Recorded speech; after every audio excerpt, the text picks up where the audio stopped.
Awesome. Well, welcome to our State of the Industry. Excited to have everybody on today. Today is going to be a really awesome value for all of us. We have a couple interviews lined up with just two incredible team members of two just awesome teams across the network. We're going to be talking to someone from the Carrie Hughes team in Portland and someone from the Adam Rutledge team down in Southern Oregon. Just two incredibly powerful women that run awesome businesses with a group of people. So excited for that. Stay tuned for that. But let's jump in, and we're going to start our time together today as we always do. Before we jump into the numbers, I want to make sure that everybody is aware that next Wednesday, July 1st, we have a real special event set up for you. Over the course of 2019, Leslie had really been sort of the driving force of a series called the Masters Series, where she really connected with just some incredible talent across the country and brought that talent to Portland. Many of you, maybe all of you, have been to one of those Masters Series events. Actually, some people on the call right now have been the speaker or presenter at some of those Masters Series events. But we have decided that given the current situation, that should not stop. We're just going to do it a little bit differently, and we're going to be rolling these in digitally for the group. So next Wednesday is our first one here on July 1st at 9 a.m. And the Jeff Woods is going to be our guest and speaker. Many of you, if not all of you, listen to his podcast, the One Thing podcast that he has been running for, years now. And he's going to be delivering a session for us called Using the One Thing to Build Momentum on Your Goals. If you've not seen Jeff before, he's been to Oregon. He was the Master Series speaker. But one thing that you need to keep in mind, guys, is there is capacity in a Zoom, and we should have plenty for almost everybody, but you will need to use the link. So Leslie, if you could post the link, and maybe you already did, this will not be our typical Zoom link that we use for our State of the Industry. This will be a separate link. You have to get registered for this class, and then you will be sent the actual link to the session for July 1st. So many of us are thinking, well, I'll just hop on like I normally do on Wednesday morning, and maybe I'll go and maybe I won't. The fact is you need to get this in your schedule, and you need that link. So please, if you're on the call live, go ahead and even do that while I'm speaking and talking numbers. Most of you just wait for the interviews anyway. So go ahead and click on that link, register. It'll be a phenomenal hour next Wednesday. So it'll be a little bit different. I won't be speaking. Jeff will be. I'll be in attendance because I love to listen to him, and what a great, phenomenal topic, using the one thing to build momentum on your goals. Anything in addition, Leslie, that I'm missing? Yeah, I'm just super excited about having Jeff back. And we started engaging in conversations about should we be reassessing our goals going into the back half of the year? And that is specifically what he's going to be addressing about, okay, in light of COVID, in light of everything that's happening, we are mid-year review time. So what does that look like, and how are we going to finish the year? So there has never been a better time to be tapping in to hear Jeff speak. He's inspirational on any day, but even more relevant right now. So please get signed up today to register. Upon registration, you will get the information on how to log into the event. So please do not wait last minute for this. At this point, we are keeping it exclusively to our network and our guests, and we fully intend to fill this to capacity. Awesome. Thank you, Leslie. And thank you for setting that up.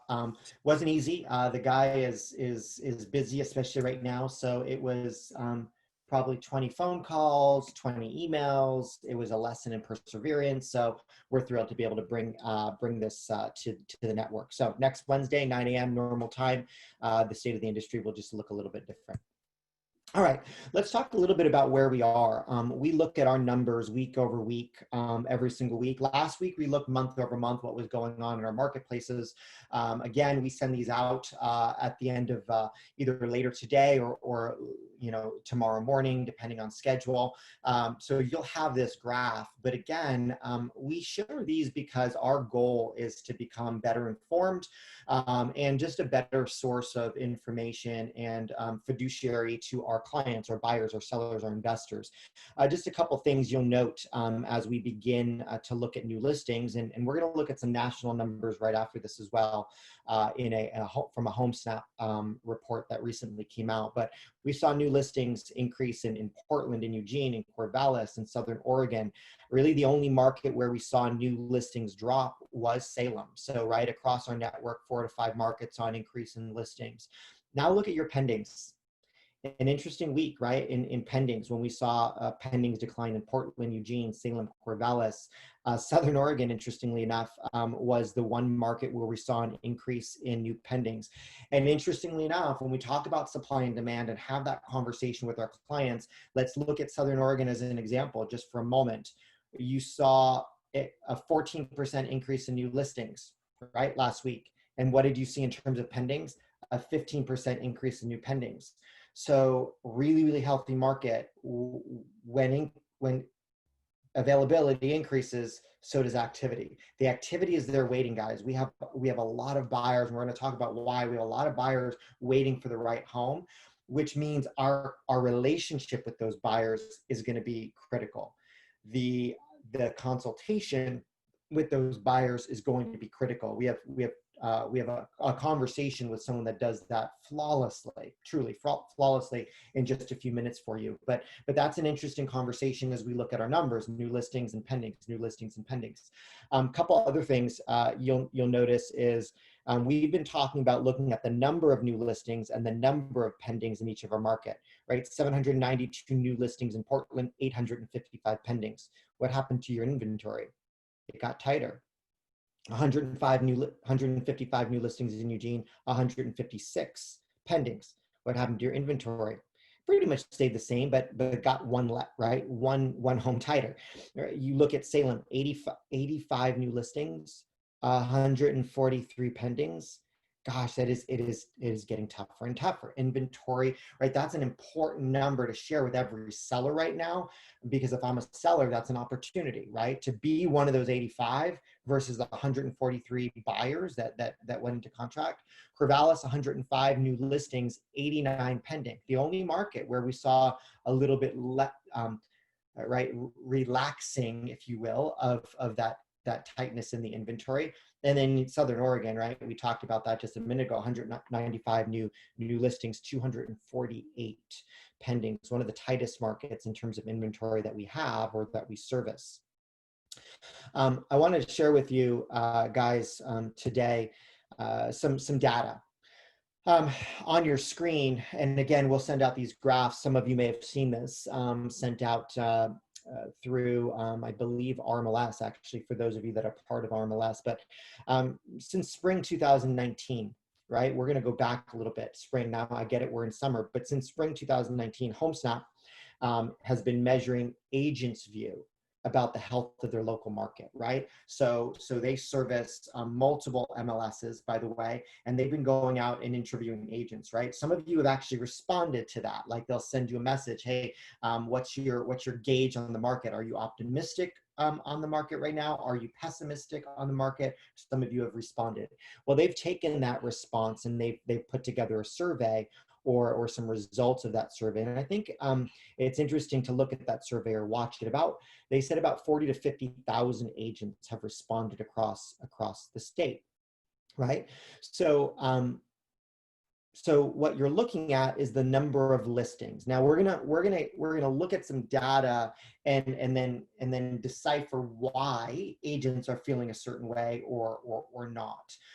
As we entered the 2020 spring home buying period in March, you'll see that listings were up. Listings were up about 8.5% from February to March.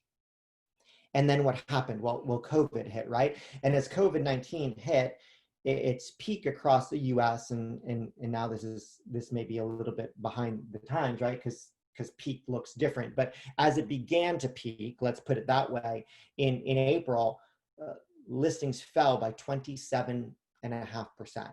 Right? Sellers were nervous, right? They don't want people through their home. Agents were hunkering down as well. Some of that drop in listing inventory is just our energy level and how we showed up.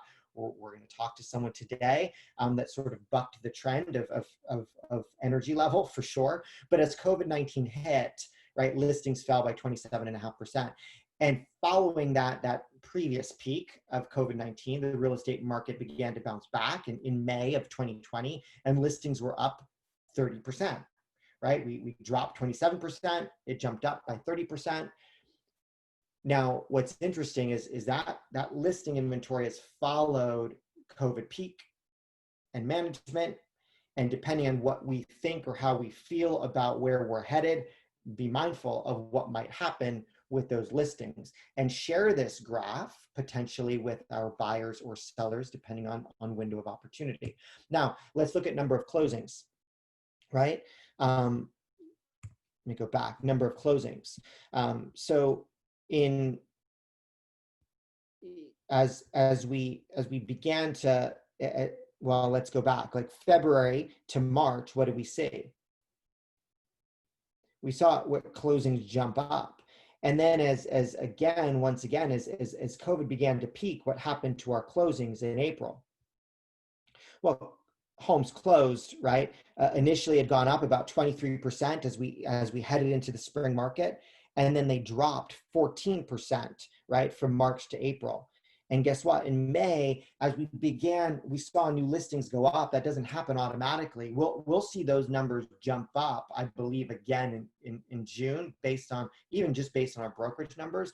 But right, closings, right, went down by about 6%. So we saw a drop in closings by 14%. We saw a drop in closings by 6%.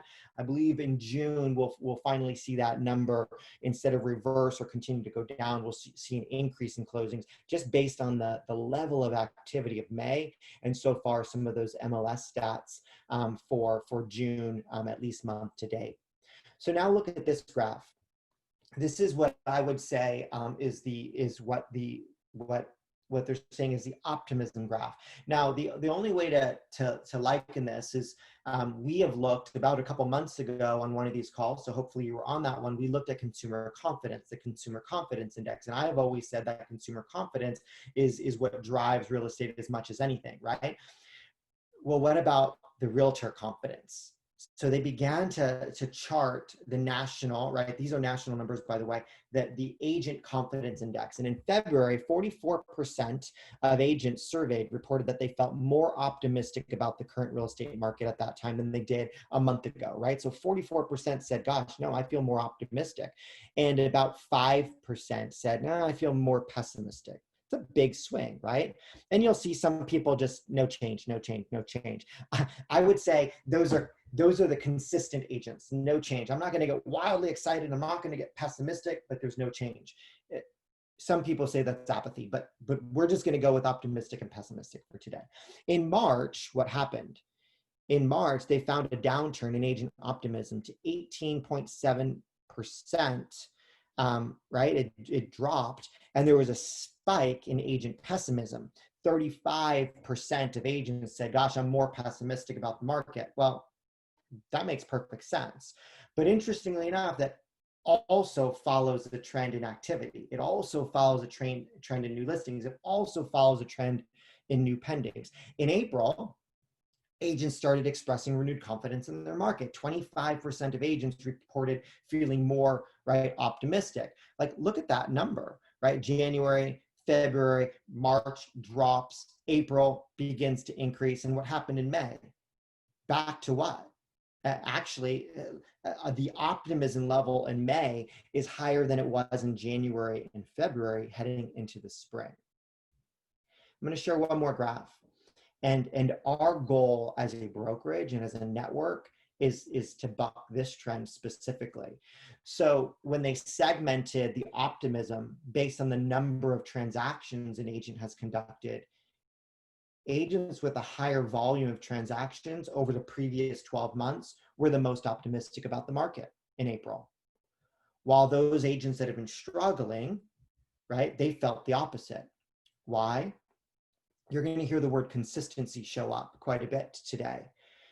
If we are able to remain consistent, our optimism will absolutely follow that consistency. For agents that had closed less than 5 transactions a year, when you look at that, they saw an increase in pessimism from March to April. Interestingly enough, they saw an increase in pessimism from February to March, March to April, April to like it. This market is a really, really difficult market if our business up to this point has been inconsistent. And our goal is to, as a network, do whatever it takes to get as many of us as possible into that consistency. Fair? I'm going to share one other report that I thought was interesting. I was on a call yesterday with a group of agents with Gary Keller, and the 2 numbers that he looked at or he shared with us was new construction and mortgage rates, new construction and mortgage rates, and how that could affect our markets for the future. Actually, CNBC came out with a report actually later in the day, I think late yesterday, about just single family home starts and right, because the new construction data came out. So single family homes were nearly 13% higher. Sales of newly built single family homes were 13% higher annually in May versus April. And so sales up, single family home starts, meaning builders started that home that month, were down 18%, right? May 2020 versus May 2019. So sales up by 13%, starts down 18%. What do you think that will lead to? Well, we can very easily have a value conversation. If we have buyers, right, looking at new construction, those are numbers that we should look at, right? Those are national numbers. But interestingly enough, it will also have it should drive big conversations about inventory, right? National inventory, local inventory, building permits, right? Building permit submittal. They were down about 10% year over year, right? That has something to do with builder confidence for sure. But again, that is going to be a continued problem for us. We have inventory issues. We never rebounded fully from the number of housing starts that we were starting in 16 and 17, right? We just never, or 14 and 15. We just have not gotten back to building enough units in the country, right? We have a housing shortage in the country. Now, what's interesting is a couple other numbers. They said that the biggest sales jump came in homes not yet started. That means that builders began realizing that, well, gosh, like we're seeing this increase in activity in May. So they started doing pre-sold, and guess what? Their biggest jump was in sales was they haven't even started those homes. They're selling to be built. They're selling the dirt, right? They're selling the plans, and that's an interesting sign as well. So some of us do a lot of work with builders, but even if we don't, it's an interesting sign as we look at new construction, housing starts, permits, and what's selling. Now let's talk about the lending market just for a minute. On that call yesterday, we had a conversation with the directors of Keller Mortgage. And what's interesting is mortgage applications to purchase a home rose 4% last week from the previous week. And it was up 21% from a year ago. Now, it doesn't mean that they bought homes, but we saw a 21% increase in mortgage application for purchase, not refinance. That's a whole nother story, and that's crazy too. But 21% higher this year, right, in May than last year's May for mortgage applications to purchase a home. What does that mean? There are a lot of people out there thinking or talking or preparing to buy a home. Last month, Keller Mortgage said that they locked 15-year purchases at 2.9%. They locked 30-year fixed at 3.2%. There's no wonder that we saw a 21% increase over a year ago in terms of people wanting to buy a home. So again, we're going to see some tightness in our market. And I actually think using that number, that 21% of mortgage applications for purchase, is a great number to use for future sellers. It's a great number to use with our buyers to set them up for the conversations or preparing for what they're going to have to what they're going to have to do in our current market. Fair? All right. Now let's deviate from some numbers and let's meet some of our agents that are just continuing to win in different markets. We're going to meet Autumn Reynolds. Welcome to our call. Thanks for being on today. Thank you for having me. I'm excited to be here. Awesome. Well, Autumn, you are part of the Adam Rutledge team in Southern Oregon. For those of you who remember, we had Adam on just maybe last month, I think it was. And what was so interesting to me as we chatted, Autumn, is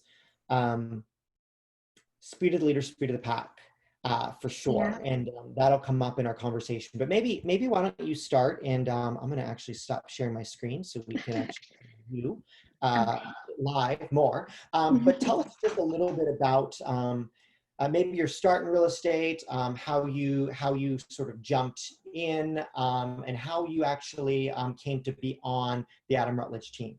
Okay. So I am one of the rare people who always wanted to sell real estate. I graduated high school in 2008, so probably not the best time in Orange County to get into real estate. So I just did a bunch of other things.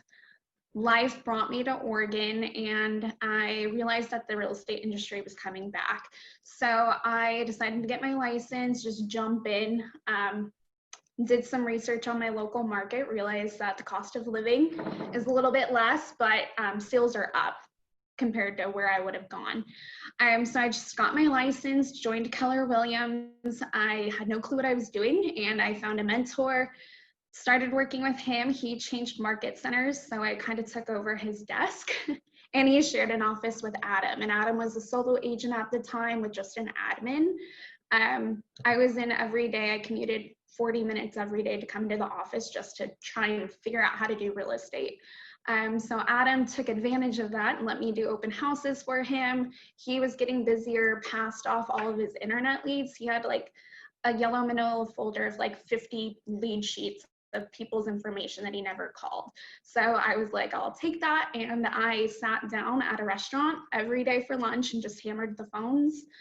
Became a regular, got to know people in the restaurant, kind of built my sphere that way. I'd only been in the area for a year before I got licensed, so I didn't really know anybody. So cold calling Zillow leads was pretty much how I got my start. And then 4 months after that, our office made me and Adam sign paperwork to become a team. So I was his first piece of leverage. So I just started off doing open houses for him, calling his internet leads. I showed houses for him. I'd get paid on the showings and the closings for that. And then slowly we just kind of started growing the team. We had no structure for the first year. It was just the two of us. We brought on another buyer's agent, and off of Post-it notes and calendar reminders, we sold 127 deals. So then we're like, all right, no database, nothing. So we just have been figuring it out with each other ever since. Well, that's awesome. So I'm gonna unpackage a couple things that I think are things that we might just gloss over, but that are incredibly valuable. First, you have figured it out really, really well, because one of the things that I still remember from our interview with Adam was how systematized now your business is, and how those systems have created incredible customer service. One of the things I shared is, if I'm going to send a referral, right? Like, I know that person is going to get incredible service. And the only way you do that while selling, right, over 100 homes is through systems. So we're going to come back to that. But one of the things that you said was, first, when you began, and you were figuring it out, you drove 40 minutes a day and we're in the office every single day. Okay, Correct. well, that's fairly consistent. And then once you decided the activity that you were going to do, and to me, it almost is irrelevant, right? But Mhm. the activity you decided was, hey, every single day at lunchtime, right? I am going to take this list and I'm going to, you said hammer the phones, but I'm going to jump on the phones and I'm going to call through. Like, so you have this schedule with yourself and with an activity, and you stayed on that activity. So whether it was an internet lead, or whether it was an old open house lead, or whether it was a phone book lead, right? It was Mhm. just this consistent activity. How important is that word in your personal business and your team's business? That word consistency. Um, it's probably like our number one word that we talk about every day. Um, we have expectations, but if you don't hit the expectations consistently, then there's not going to be any results. Um, I think of it as like doing push-ups. If you want to do 100 push-ups in a day and you only do it once versus 10 push-ups every day, you're going to get a lot further over time. I always set myself with high goals, and it's a lot easier to do a little bit every day than just spend like doing a bold 100. It's easier to just cut it up and do it throughout the week than to sit down and force yourself 8 hours of doing something that you don't really want to do at the time. So when we do it consistently, it just gets so much easier, and you feel like you're losing or like you're missing a part of yourself if you don't do it that day. What do you think has been just as a frame of reference, right? Year to date, Mhm. you've personally already closed 11 homes. You have 5 in contract, right? So you're almost, right? You're 50% of what you've already done is about to be done as well. So Yeah. clearly that shows me trajectory, right? Increased trajectory over the course of the year. What do you think has led to you being consistent in results and production during one of the most inconsistent years, right? From Mhm. we're open, no, we're closed, no, we're open. Like it is a world and environment outside of inconsistency. What has helped you Correct. personally in your group? We I think it was really good timing. So we do book club on our team. So it's not something that you were forced to do, but it's optional. And we were reading through Extreme Ownership Mm, right when this was hitting. So no matter what happens to you, ultimately it's you have to take responsibility for the results. That's accountability. Whether or not you did it, you're gonna take account for the results. So whatever I could do was control what I did. Whatever's going on outside of me, it's happening, but I can still control my own economy. If I want to go, I mean, I might have to make more phone calls to get there, but I still have control of what I'm earning and what I'm doing. Um, and then just mindset too, controlling your mindset. And that's the nice thing about our team. We weren't forced to come into the office every day, but because consistency is a big thing in our group, almost everybody came in every day. If they didn't come in to the office physically, they were on the Zoom call for our meetings every day. Like nobody just checked out and said, let me know when it's done. And since all of us were in it together, it didn't feel like I'm all alone going through this. So that was nice too. Just everybody coming in consistently, meeting. We do group lead gen too. So from 10 to 11, we're all lead generating in some matter. And we spent time talking about it too in our team meetings. Like, all right, what can we do today? What's the message that we can send out today to our database and our sphere?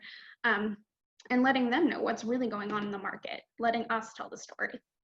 yeah, a couple things.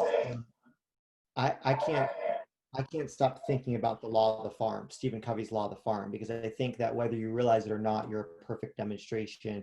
And Adam's culture is a perfect demonstration of the law of the farm, which basically says, right, we've talked about that before on this call, that farmers don't have the luxury of deciding, hey, I have so much energy today, I'm going to plant all my seeds. And then in a week or two, I feel really great today, I'm going to go out and weed or water. And then in a couple of weeks, I have so much energy today, I'm excited about my farm, I'm going to go and harvest. It doesn't work that Yeah. way.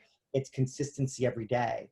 And what Mm-hmm. you said is, yeah, there's at different times in the market, you actually have to work harder, but it doesn't have to be harder on Monday or harder on Exactly. Thursday. Like it's not 100 calls on Wednesday in your group. It's just, if think about how you started and you've never changed. I went to a place, I sat at a table or a desk or wherever you are, and for this hour or this 2 hours, this is what I did every day. And that consistency brought results. Mhm. Covey says it's not a sudden burst of energy, but a controlled, consistent effort that will bring results. Yeah. That's the story of your career.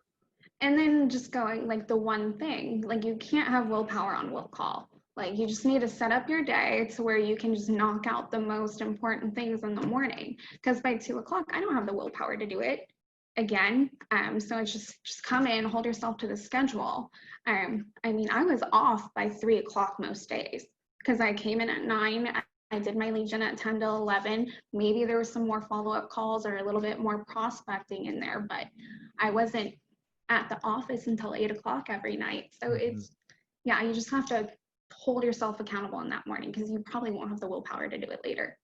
Yeah, I think there's a valuable lesson in learning or choosing to be interdependent as well, right? So you started in the industry highly dependent, right? I'm brand new. You're in a brand new city as well. I'm dependent on my company to help me through this opening. And and as you released from that dependency, you became independent, right? You're an individual agent, but you chose interdependency. Like, what does that mean to you, and why? I love this. So I just have like a good mindset for a team. I don't, my disc is IS, mostly S. So I don't have that huge driving force. And I'm aware enough to know what I'm not good at. I don't know how to run a business. I moved here, I didn't even know where to get business cards. So I have no problem learning from somebody who does. But I also have some values that I can give back. So it's a little bit of give and take. Adam had knowledge. Adam knew where to get leads. Adam knew how to run a business. He went to school for all of that. I didn't know any of that, but I do have drive and I can help him with his systems. So it's a little bit of give and take. Like, here, I can help you if you help me. And that's just kind of how this blossomed. It was just, he's willing to admit what he's not good at either. Yeah. Now, I would argue, fast forward, you could run a business at any size that you wanted to, and Now yet I can. you're still part of an organization. Why? Yeah. Honestly, through the team structure, just with the leverage, it makes my life easier not having to do all of that. I get to take vacations. I get to take the afternoon off instead of trying to control everything. It makes the quality of my life a little bit better. But that's just me. And then broadening other people's worlds too. So I wouldn't have gotten to the place that I am today had I not had Adam to help mentor and lead me there. So now I just, success through others is kind of our big thing. So now I'm the sales manager on our team. We sat down and figured out, how do we make this bigger and how do I grow within our world? So now I'm the sales manager on our team. I'm in charge of recruiting, hiring, and bringing other people on. So I get a little bit more income out of that, and I get to pass on my knowledge. One of the valuable lessons, I think, is the importance of interdependency and what that does for us, for our mindset, our results. Right, you've created that interdependency in your group. For the solo agents or the single agents that are not part of an organization or choose not to be, we still need interdependency, right? Going back to Covey, and I don't love to mention, right, one person multiple times, but going back to Stephen Covey, what Covey says is independence isn't true maturity, interdependence is. And so we need to look at our organizations or look at our brokerages and say, hey, where can I find that interdependency? I was on the phone this morning with one of my favorite agents in our network, and she said something really valuable. She said, I needed to look within the brokerage and say, how do I create, she's a highly successful solo agent. How do I create that community? It is what we need to continue to do better. We find that or build that or create that, but no matter what, we're all moving towards interdependent relationships. But so is the leader, right? So is Adam. Adam isn't doing what he's doing without you and the people around him either. And he's such a for one, he's a great leader and also a humble leader. So he would say that. I don't have to say that for him. But that is a big part of your team's success. Now here's what's interesting. You're in one of the tightest inventory markets that we service, right, in the state of Oregon. And you shared with me at the beginning of this year, your growth journey, right? Your learning journey was to you work with buyers so well, and you naturally gravitate towards buyers because you work with them so well. And this year, we're going to begin to focus on the listing side of the business as part of your growth plan. Interesting year to choose that, right? As inventory is the tightest it's ever been, probably in your 5 years on the team. Yeah. What has led you to be successful there? What can you share with us about those that are really trying to expand or build their listing business right now? Absolutely. So we just took a look at the market and we realized vacant homes are selling because it's easier to schedule an appointment, especially during the COVID times. So we focused on new construction, actually. So new construction, or our investors, we reached out to a lot of our investors because of the Senate bill, like, hey, do you have anything getting empty that you want to sell? Do you want to leverage anything off? But focusing on listings for us, we had to bring more value to the table. So we get 6% most of the time, but now we had to increase what we're bringing to the table. Increase our brand recognition was big too. So we started doing a lot more social media campaigns. We turned off our Boomtown ads, and now we're just paying for sponsored listing videos. So now, instead of just getting people who are interested in real estate in general, we want people that are interested in what we have, the market that we know, our inventory. And then we're also letting them know, hey, we're spending a bunch of money. Your listing is going to be blasted everywhere. But most of my listings have come from past clients and past client referrals.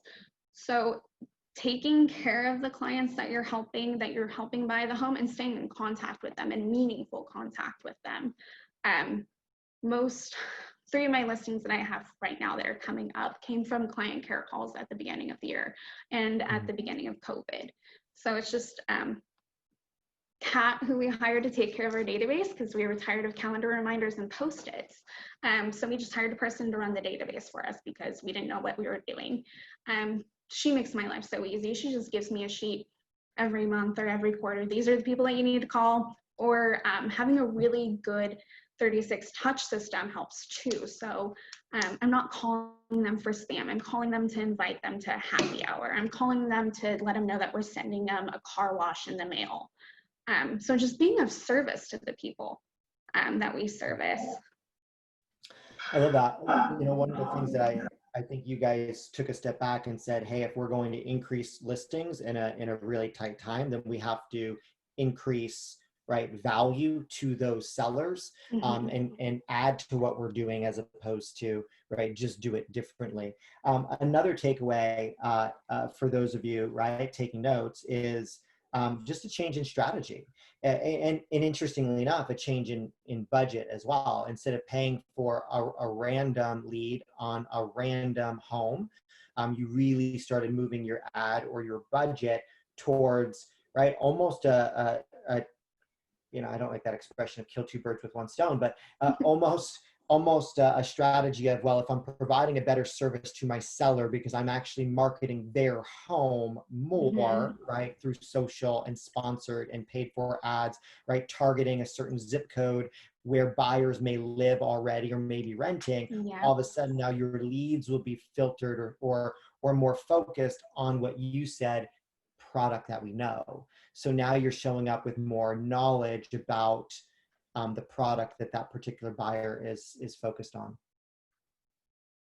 I think that's correct. So yeah, and we had Matterport already, so it was easy for us to be like, all right, you registered to look at this house, you can't go look at it in person. I have a 3-day tour that I can send you. By the way, a lot of people at Matterport, but by the way, did you know that you could measure the walls? You can measure the kitchen island to see how big the bar stools you need. So it's the same product, but now we're like letting them know all of the features of the product and how it's going to benefit them now.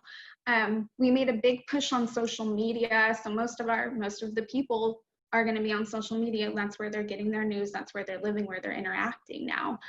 So we've made a big push. We record our sales meetings and we would record market updates and we'd put them on our social media. We'd share them everywhere. Most of our advertising was directed to social media. So we're meeting the people where they're at now. I spent time completely redoing our consultations so that we can do them on Zoom. Got to meet the people where they're at. And now I don't think anybody really wants to come in and meet me at the office at 10 o'clock on a Saturday. So that's something that we're going to take on to with our team. So we're just adapting to what people are wanting. Love it. Autumn, thank you so much. Some real big takeaways for us. First, this overall theme of consistency and how, right, 5 years into the business, right? It's been about 5 years for you. One, that you've always shown up consistent. So if we struggle with that, that's sort of the non-starter. If you can't be consistent, it's going to be near impossible to be successful in this business, right? Correct. But once you chose consistency or showed up as consistent, then you found a truly interdependent relationship, right? Mm-hmm. Where it was a win-win for everybody involved. But I also like your thought of, okay, if I'm going to focus on something, how do I in this market increase value to that particular client? I also wrote one strategy down. The easiest homes to show and sell right now are vacant ones, right? So there's a couple different types of vacant homes. You said, hey, there's new construction, those are vacant. There's also non-owner occupied rentals that are vacant potentially. And there's easy ways to, if they're not in our database already, to go out and find those non-owner occupied, right, for rent advertised homes. That's an easy conversation. Another thing that I've done is I've gone back to some of our listings that we had in the past that didn't sell. We know the inside of it. We know what they were wanting to get that we couldn't quite get. And the prices have gone up since then. So it's going back and having that conversation with them. Hey, this didn't work out last time. Let's take a look at what we can do this year. Right now inventory is low. I've probably got buyers that are looking for this house. So we were having trouble matching our buyers to houses. So it's like, what houses did we not sell in the past that we represented, that we already have that person's contact information? It's just saying, hey, I've got a ready, willing, and able buyer. Let's see what we could sell it for. Yep. And honestly, all we need to do is go back the last 4 weeks, pull up our emails from your Wednesday email that your team leader is sending out. Look at the 4 weeks of new listings, and look at the 4 weeks of pendings. And that is a really telling story to anyone that was on the market with us in the past, to share with them, well, what does that tell you about supply and demand? So love it. Yeah. Autumn, thank you so much. Here's what I'd love for you to do. If you can do me a favor, if you can put your contact information in the chat box to all panelists and attendees, just so we know how to reach out to you, how do we refer business to you, how do we make sure that our clients down in Southern Oregon are taken care of. Cool. All right. Sounds good. Thank you. Awesome. Thank you so much. All right, we're going to switch gears and we're going to talk to another awesome team member of a group up here in the Portland market. Kate, you are a member of the Carrie Hughes team. And maybe start with sharing with us how long have you been a member of that team, and maybe how did you enter that team? What was your path into real estate? Yeah, certainly. So I am originally also a transplant like Autumn. I'm from the Minnesota area, went to school, majored in business, graduated around the fall, the market fall of 2009, kind of the same time that Autumn was. So I was kind of synced up with her. And I moved to Portland for a corporate job. So I was working in the corporate insurance industry, actually handling homeowners claims for about 5 or 6 years. So I moved to Portland to pursue that. I learned a ton of stuff within the industry. I learned a lot of trades. I learned a lot of building and construction, a lot of relationships. So I kind of was tinkering in that corporate world for a while and decided this is not for me. So this is something that I really have learned a lot in, but I don't excel in. As you can tell, homeowners, if anyone's had a water heater blow or a homeowner's claim, it's a little strenuous and emotions are high. So I decided that that's not my path forever. So kind of did some soul searching and thought one thing that I loved about real estate that the insurance world didn't give me was relationship building. So I dealt with people, hundreds of people in my job. You know, I probably met 5 people a day working claims and on the phones and going to their houses. A lot of that stuff I did prior to real estate and I loved it. But the thing I didn't love about it was one and done. You would meet an amazing person that has a ton of interest, the same interest as you, has the same dog as you, drives the same car as you or whatnot, but you'll never see them again.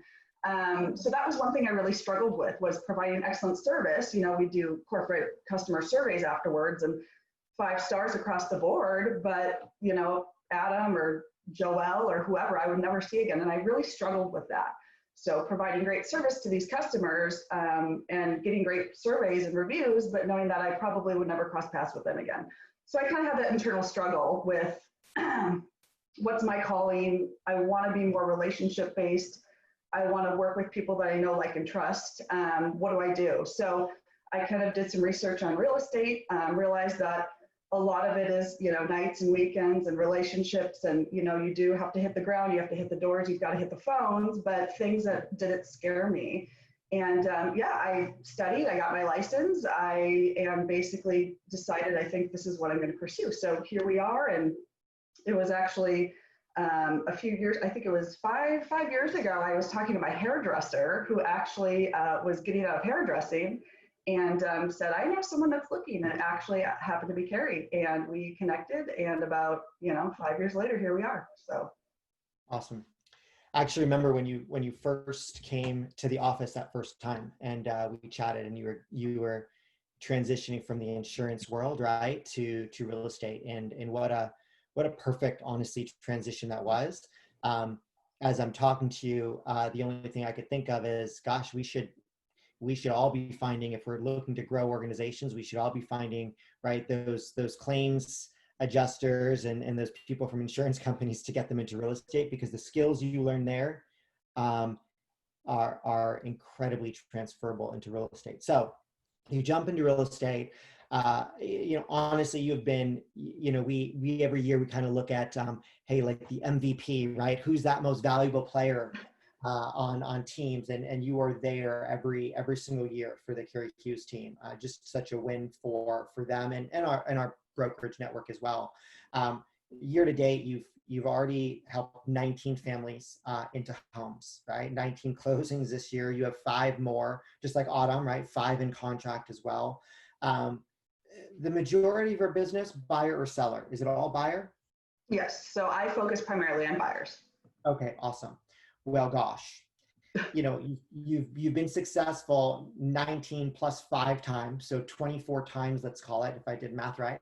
I know that's simple math, but you know, I wasn't a claims adjuster. So 24 times you've been successful in arguably one of the most difficult markets to be a buyer and a buyer's agent that I've ever seen in 20 years in real estate.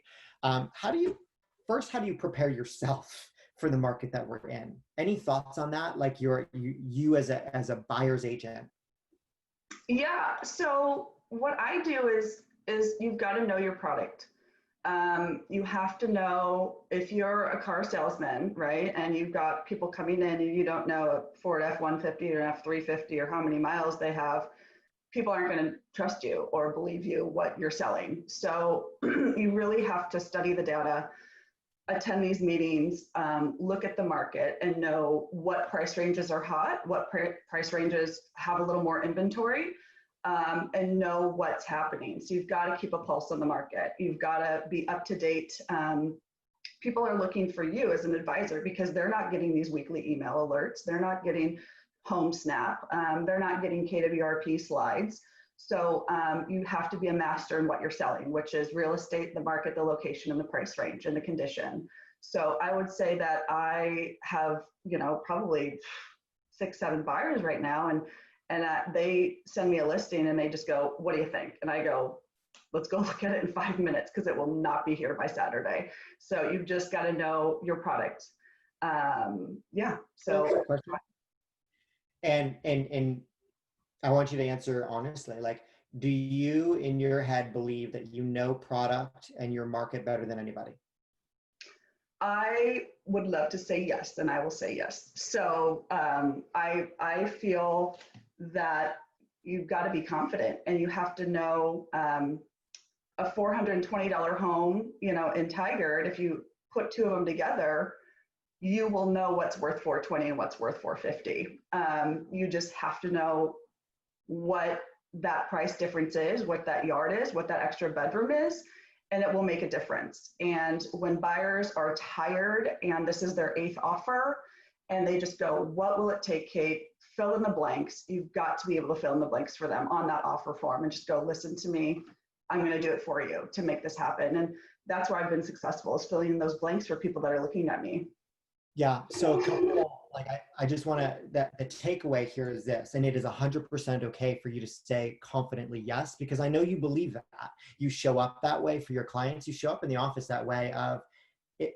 I know the market. Like, I study the market. I study the data. I understand values. In a competitive market, understanding values is what our job is, right? Because the fear always is that I'm going to overpay, right? Or did I just under offer? Like, it's a value conversation. I think that you come to the table from an industry where that was what your job was as well. Your job was establishing a value for a claim. Like what, and that had the decisions you made there affected, right, not only someone's life, but the profitability or lack of profitability of a company. The decisions we make as an agent and you make every single day for your buyers affect the long-term wealth of that buyer, but also their life of the buyer as well. Like, it's a perfect blend as we sort of unpackage this. But I would say 90% of your success, not to take away anything else, is you confidently being able to sit in front of a buyer and tell them what to do. Now, you used a phrase, and I write that down, is fill in the blanks. Like, dive in a little bit different. What is your mindset around filling in the blanks, and what can we learn there? Yeah, so I think every buyer is different. So, you know, during that consult, you're going to have to sit down with that buyer and really see what's important, you know, where they are, what their motivation is, and what their timelines are. So you got to get a pulse on your buyer. So I typically can tell urgency or caution or high, you know, eyes and see buyers. I can kind of tell the difference. So knowing what their goals are up front.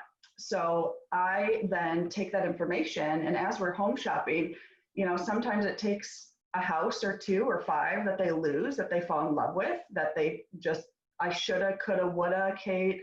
I wish that I just paid that extra $1,000. I wish I paid my home warranty myself. I wish I closed a week sooner. I shouldn't have been afraid of paying, you know, an extra month mortgage or rent.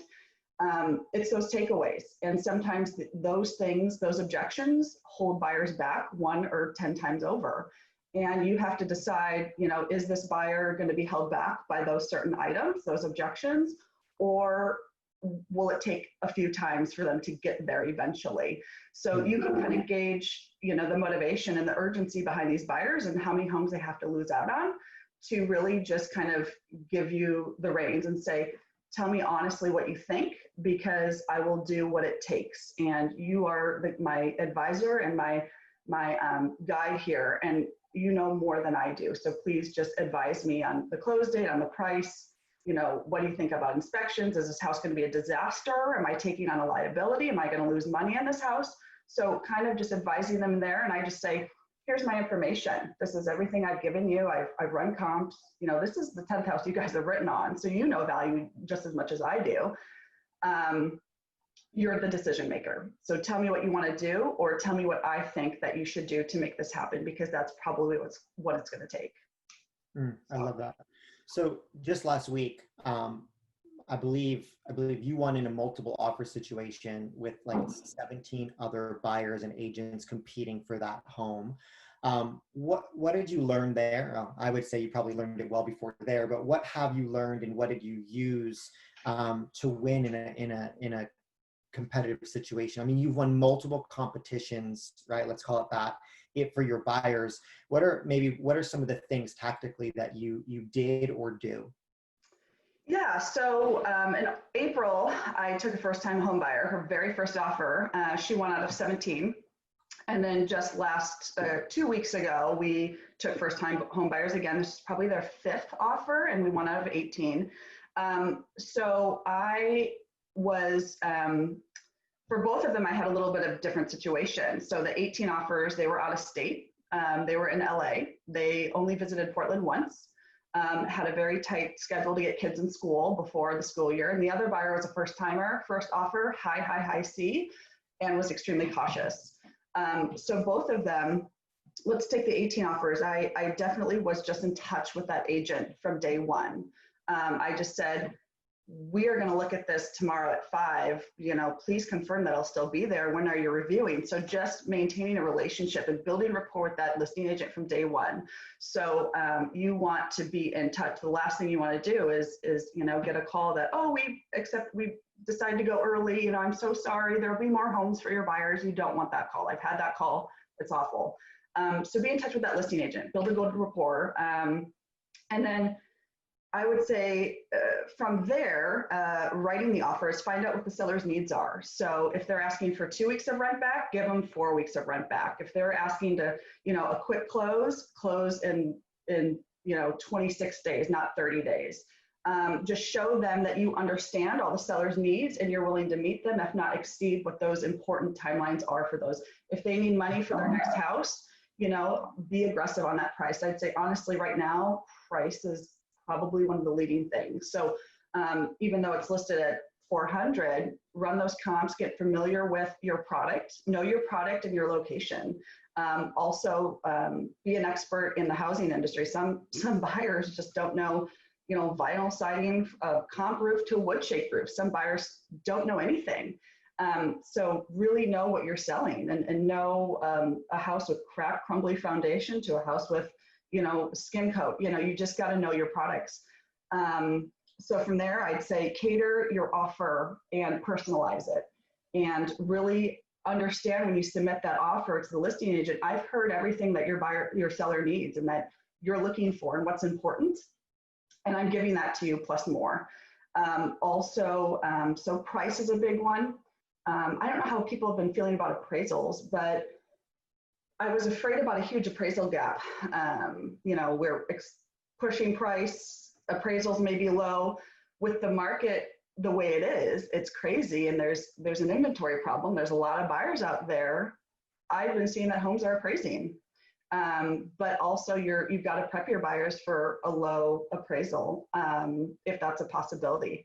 So a lot of good conversations I've been having too with my buyers that are a little afraid. The 18 offer ones especially said, are we overpaying, Kate, for this house? We want this house. We love it. We're going to be here for 15 years till the kids grow up and go to school.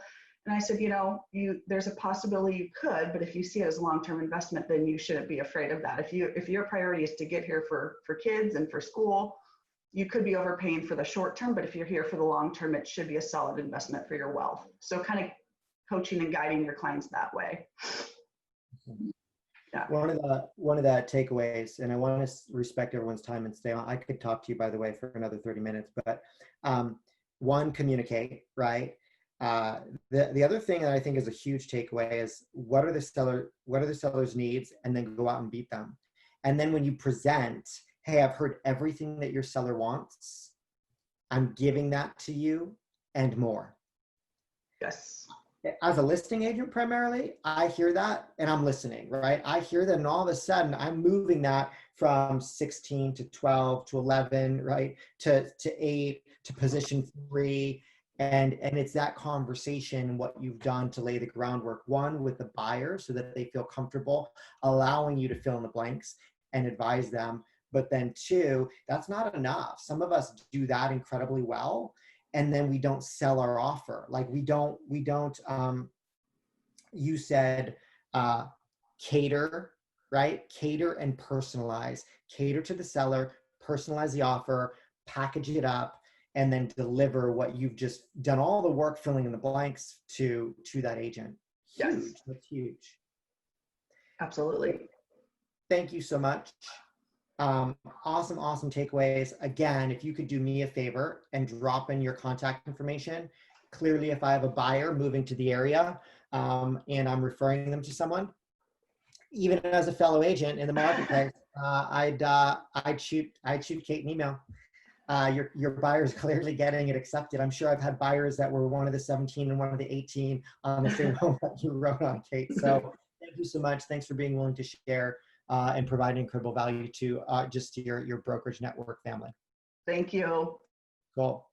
All right, guys, last thing as we transition out, hopefully this was valuable on both sides of our interviews, incredible team members, incredible opportunities within our network. We have some of the most incredible business owners really building a path for agents. Maybe we're struggling. Maybe we've looked we've wanted to be on a team. We have a great network of teams. Reach out to your team leader. Maybe you're just starting in the industry and you're joining us as well. Phenomenal way to really build a long-term career. You notice both of those incredible women have been parts of teams for gosh, 5 and over 5 years. So last thing is, please do not forget next week. Please don't forget to sign up. Leslie dropped that into the chat box again. You will need a spot. We want you to be there next week to spend some time with Jeff Woods and the network. All right, guys, thanks for jumping on the call. If you need me, you know where I am. We'll continue to try to drive value to our network through just incredible talent. Thanks.